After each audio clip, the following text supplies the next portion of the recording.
नमस्कार मित्रों, मैं डॉक्टर पांडुरंग चिलगर, किसान शिक्षण प्रसारक मंडल उदगीर द्वारा संचालित महात्मा फुले महाविद्यालय अहमदपुर के हिंदी विभाग में सेवारत हूँ। स्वामी रामानंद तीर्थ मराठवाड़ा विश्वविद्यालय नांदेड़ द्वारा शैक्षिक वर्ष 2020-21 से बीए द्वितीय वर्ष के तृतीय तथा चतुर्थ सत्र के पाठ्यक्रम का पुनर्गठन किया। कोविड-19 के प्रादुर्भाव के कारण पिछली कई ताशिकाओं के माध्यम से आपने बीए द्वितीय वर्ष के तृतीय सत्र द्वितीय भाषा हिंदी के पाठ्यक्रम का विवेचन विस्तार के साथ सुना, इसलिए आप सभी के प्रति धन्यवाद ज्ञापित करता हूँ। मित्रों, अब हम बीए द्वितीय वर्ष चतुर्थ सत्र का द्वितीय भाषा हिंदी का प्रश्न पत्र, जिसका शीर्षक है नाटक तथा प्रयोजनमूलक हिंदी, इस प्रश्न पत्र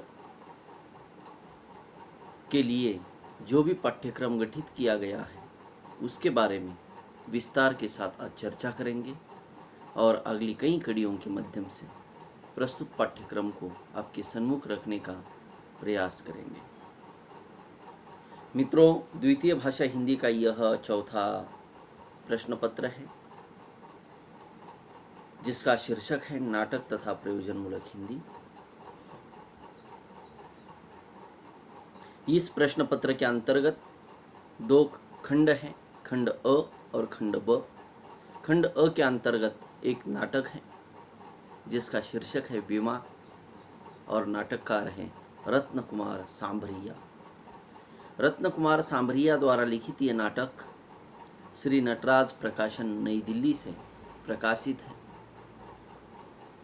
यह जो नाटक है दलित चेतना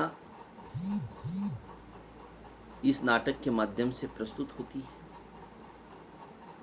यानी दलित जाति की युवती विमा जो 23 वर्ष की है और जमन वर्मा नाम का जो युवक है वह दलित जाति से है और विमा नाम की जो लड़की है 23 साल की वह सवर्ण है। इन दोनों के प्रेम की कहानी इस नाटक के अंतर्गत हमें देखने को मिलती है। अंतरजातीय विवाह का पुरस्कार रतन कुमार सांभरिया ने किया है। डॉक्टर बाबा साहब अंबेडकर के विचारों से प्रभावित होकर इस दलित साहित्यकार ने यह नाटक लिखा। शिक्षा, संगठन और संघर्ष, ये जो डॉक्टर बाबा साहब अंबेडकर की जो त्रिसूत्री है, यह त्रिसूत्री प्रस्तुत नाटक के अंतर्गत हमें दिखाई देती है। यानी बाबा साहब अंबेडकर ने कहा है, पहले शिक्षित बनो, शिक्षित बनकर ही संगठन बनाओ। ये कम मात्रा में दिखाई देता है कि जहां पर शिक्षित होते हैं उनका संगठन होता है, लेकिन बाबा साहब अंबेडकर ने ये बताया कि समाज का उद्धार करना है, समाज का विकास करना है तो शिक्षितों का संगठन आवश्यक है, और उस विकास के लिए सहज विकास नहीं होता, उसके लिए आपको संघर्ष करना पड़ेगा। तो इन विचारों को सामने रखते हुए रत्न कुमार सांभरिया जी ने यह नाटक लिखा। रत्न कुमार सांभरिया एक दलित चेतना के एक प्रतिनिधि साहित्यकार हैं, जिनका नाम हिंदी साहित्य जगत में कहानीकार, उपन्यासकार, नाटककार, एकांकीकार के रूप में, एक अच्छे समीक्षक के रूप में लिया जाता है, जिनका परिचय अगली कड़ी में आपके सम्मुख रखने का मैं निश्चित प्रयास करूंगा।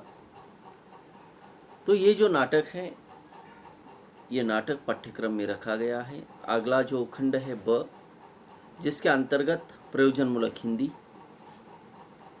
जिसमें अब प्रयोजनमूलक हिंदी की आवश्यकता द्वितीय भाषा के छात्रों को या हिंदी के छात्रों को क्यों है, फंक्शनल हिंदी, प्रयोजनमूलक हिंदी, व्यवहारिक हिंदी, इसको कई नामों से जाना जाता है।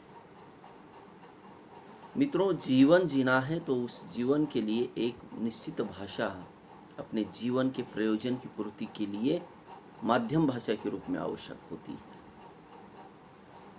प्रत्येक भाषिक प्रयोक्ता अपने प्रयोजन की पूर्ति के लिए निश्चित एक भाषा को अपनी माध्यम भाषा बनाता है, और हिंदी इस देश की एक प्रमुख भाषा है, विश्व की एक प्रमुख भाषा है, जो सामान्य प्रयोजनों की पूर्ति की तो भाषा है ही, लेकिन विशेष पूर्ति की एक भाषा यानी हिंदी है।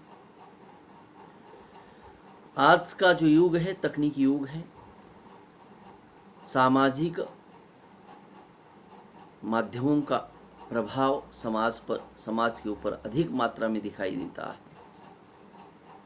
इसलिए भाषा अध्ययन के, चाहे प्रयोजनमूलक भाषा हो या भाषा शास्त्र हो या भाषा विज्ञान हो या साहित्य हो या मनुष्य हो, समाज हो, उसके जो मूल तत्व हैं वह तत्व कुछ बदले हुए दिखाई दे रहे हैं। मनुष्य के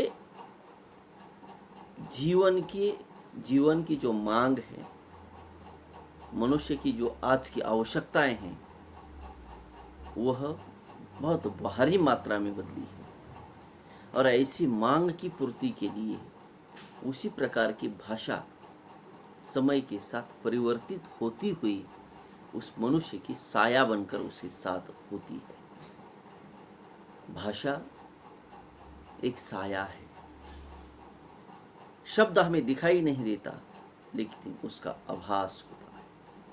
शब्द में बहुत ताकत होती है। भास, इस संस्कृत के धातु से ही भाषा ये शब्द बना, जिसके माध्यम से हम हमारे भाव, विचार, ज्ञान, अनुभव आदि का एक दूसरे के साथ संप्रेषण करते हैं। तो वही भाषा आज के इस तकनीकी युग के अंतर्गत,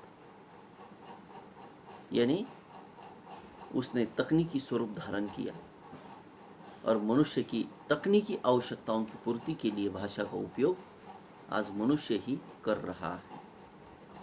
इसके अंतर्गत जो पाठ्यक्रम रखा गया है, जिसमें वेब सर्चिंग, अर्थ, स्वरूप और महत्व। वेब सर्चिंग यानी जो विभिन्न प्रकार की वेबसाइट्स हैं, उसकी सर्चिंग कैसे करनी है, उसका अर्थ क्या है, उसका स्वरूप क्या है और उसका महत्व क्या है।